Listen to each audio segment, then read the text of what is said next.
தேவனாகிய இயேசு கிறிஸ்துவின் இனிய நாமத்தினாலே உங்கள் அனைவரையும் வாழ்த்துகிறேன். இன்று விசுவாசத்தை தன் செயலில் காட்டிய ஆபிரகாமை குறித்து நாம் தியானிக்கலாம். முற்பிதாவாகிய ஆபிரகாம் வாழ்க்கையை பார்த்து கர்த்தரின் ஒவ்வொரு பிள்ளையும் விசுவாசத்தின்படி வாழ கற்றுக்கொள்ளும்படியாக அவர் கர்த்தரால் சோதிக்கப்பட்டார்.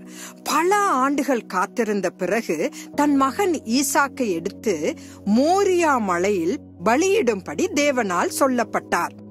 ஆதியாகமம் 22வது அதிகாரம் முதல் 2 வசனங்களில் நீங்கள் இதை காணலாம். இன்றும் கூட அதை புரிந்து கொள்வது எனக்கு மிகவும் கடினமானதொரு காரியமாயிருக்கிறது.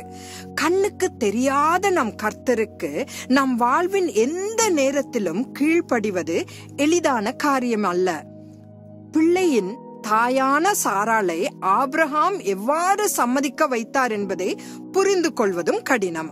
ஆனால் வேதாகமம் அமைதியாக இருக்கும் இடத்தில் நாம் பேச வேண்டாம். ஆபிரகாம் கீழ்ப்படிதலுடன் அதிகாலையில் எழுந்து தன் கழுதையின் மேல் சேணம் வைத்து தன் வாலிபரில் 2 பேரையும் தன் குமாரனாகிய ஈசாக்கையும் சர்வாங்க தகன பலிக்கான கட்டைகளையும் எடுத்துக்கொண்டு தேவன் அவனுக்கு காண்பித்த இடத்திற்கு போனான். 3ஆம் நாளில் ஆபிரகாம் தன் கண்களை ஏறெடுத்து தூரத்தில் அந்த இடத்தை கண்டான் என்று ஆதியாகமம் 22வது அதிகாரம் 4ஆம் வசனம் பதிவு செய்கிறது. நமது ஆவிக்குரிய வளர்ச்சியில் சில பகுதிகள் உள்ளன. அதில் மற்றவர்களை நம்முடன் அழைத்து செல்ல முயற்சிக்க கூடாது. ஏனென்றால் கண்ணுக்கு தெரியாத கர்த்தரிடம் உள்ள நமது விசுவாசத்தை அவர்களால் புரிந்து கொள்ள முடியாது. இதை அறிந்த ஆபிரகாம் தன் ஊழியர்களிடம், நானும் பிள்ளையாண்டானும் அவ்விடம் மட்டும் போய் தொழுது கொண்டு உங்களிடத்திற்கு திரும்பி வருவோம் என்று கூறினார்.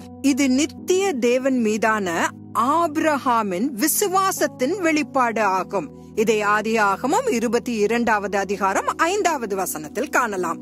அவர்கள் பலி செலுத்தும் இடத்தை நெருங்கிய போது கர்த்தருக்கு பலியிட தெரிந்திருந்த ஈசாக்கு தன் தகப்பனை நோக்கி, இதோ நெருப்பும் கட்டையும் இருக்கிறது, தகன பலிக்கு ஆட்டுக்குட்டி எங்கே என்று கேட்கிறான்.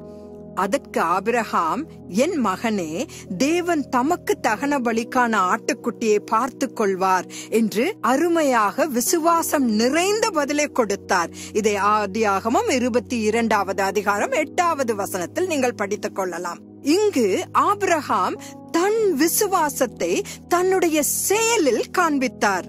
ஆபிரகாம் தன் கையை நீட்டி தன் மகனை கொல்வதற்காக கத்தியை எடுத்த போது தேவன், நிறுத்து, நீ உன் மகனை நேசிப்பதை விட என்னை அதிகமாய் நேசிக்கிறாய் என்பதை இப்போது நான் அறிவேன் என்றார். தேவன் நம்மிடம் அதே காரியத்தை கேட்டால் நம் மகனையோ மகளையோ பலி கொடுத்து அவர் வாழ்க்கையில் ஆண்டவராக இருப்பதை உறுதிப்படுத்துவதன் மூலம் நண்பராக நாம் மாற முடியுமா? தேவன் ஆபிரகாமுக்கு ஒரு ஆட்டுக்குட்டியை கொடுத்தார். தனது மகனுக்கு பதிலாக அதை பலி செலுத்திவிட்டு ஆபிரகாம் ஒரு நிம்மதி பெருமூச்சியோடு மலையிலிருந்து இறங்கி இருக்க வேண்டும். ஆபிரகாம் இந்த நாள் வரை விசுவாசத்தின் தந்தை என்று அழைக்கப்படுகிறார். ஏனென்றால் அவர் எப்போதும் கண்ணுக்கு தெரியாத கர்த்தரின் உண்மைத்துவத்தை நம்பி அவர் என்ன செய்ய சொன்னாலும் அவருக்கு கீழ்ப்படிந்தார். நம் விசுவாசம் செயலில் வெளிப்படுகிறதா, அல்லது விசுவாசத்தை பற்றி ஒரு ஆராய்ச்சி கட்டுரை எழுதுவதற்கு போதுமான அடிப்படை அறிவு மட்டும்தான் இருக்கிறதா? ஆபிரகாமுக்கும் இயேசு கிறிஸ்துவுக்கும் விசுவாசம், அதாவது faith என்றால் Father, all in thine hands, அதாவது பிதாவே, அனைத்தும் உமது கரங்களில் இருக்கிறது என்பதே. சற்றே நாம் சிந்திப்போம், நம்முடைய வாழ்க்கையை சீர் செய்வோம். மறுபடியும் நாளை சந்திக்கலாம். ஆமேன்.